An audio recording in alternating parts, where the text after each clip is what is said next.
नमस्कार मैत्रिणींनो, मी संगीता.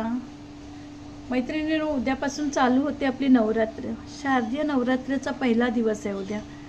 तर अखंड ज्योत कशी लावायची, अखंड दिवा कसा लावायचा त्याबद्दल सांगते मी तुम्हाला.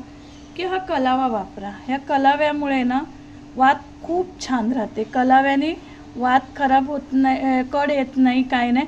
पण कलावा घेताना कॉटनचा घ्या. असा कॉटनचा कलावा घेणार ना तर कलाव्याने वातीला कड येत नाही आहे.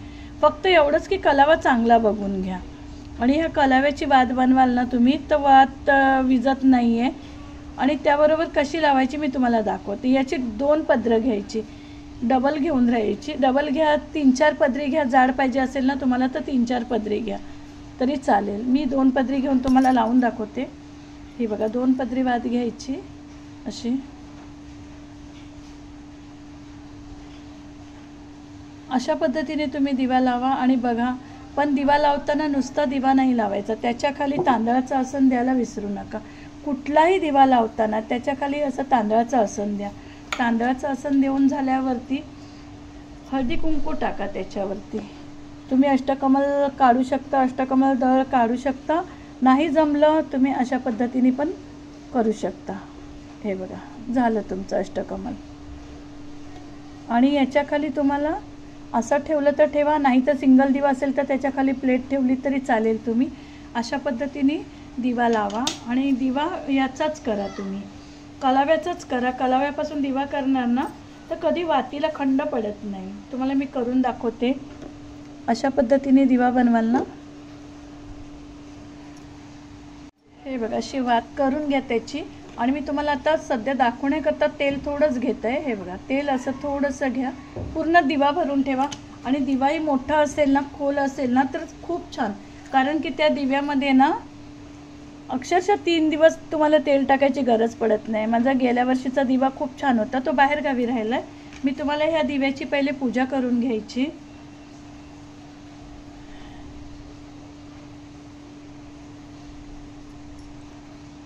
आणि दिवा लावताना मंत्र सांगते, तो मंत्र म्हणायचा आणि दिवा लावायचा.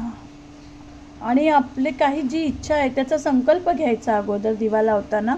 की मी अखंड ज्योत कशा करता लावते, की घरामध्ये सुख शांती समाधान नांदण्याकरता मी अखंड ज्योत लावते. कुलदेवीच्या समोर लावते आपण. मी फक्त तुम्हाला दिवा लावून दाखवते कसा लावायचा. ही अशी पूजा करून घ्यायची पहिले दिव्याची.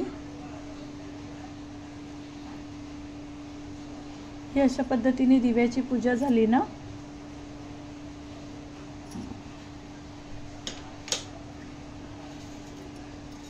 जय दीपक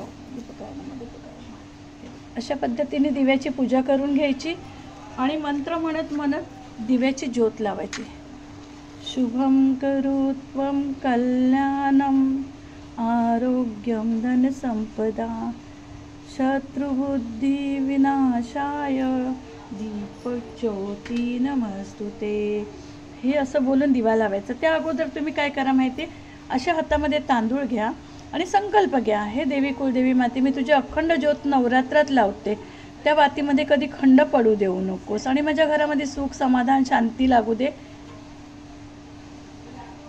माझ्या घरामध्ये सुख शांती समाधान लागू दे.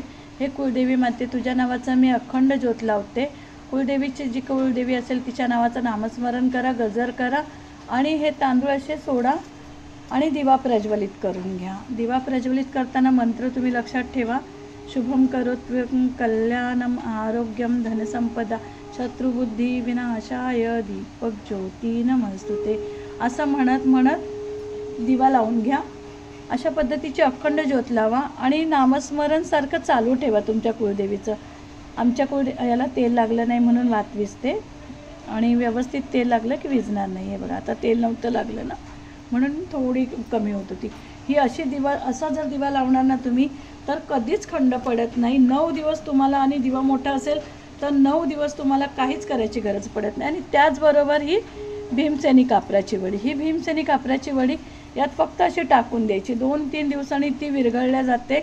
त्याच्याने घरामध्ये सुगंधही एवढा सुंदर येतो ना कापराचा. आणि दिवाही खंड पडत नाही, दिव्याला कड येत नाही. अशा पद्धतीने अखंड ज्योत यावर्षी लावून बघा. आणि फरक काय पडतो आणि कसं वाटतं ते तुम्ही मला नक्की कमेंट्समध्ये सांगा. यावेळेला नवरात्रीची अखंड ज्योत ह्याच पद्धतीने लावा. व्हिडिओ आवडत असतील तर लाईक शेअर आणि सबस्क्राईब करायला विसरू नका मैत्रिणींनो. धन्यवाद.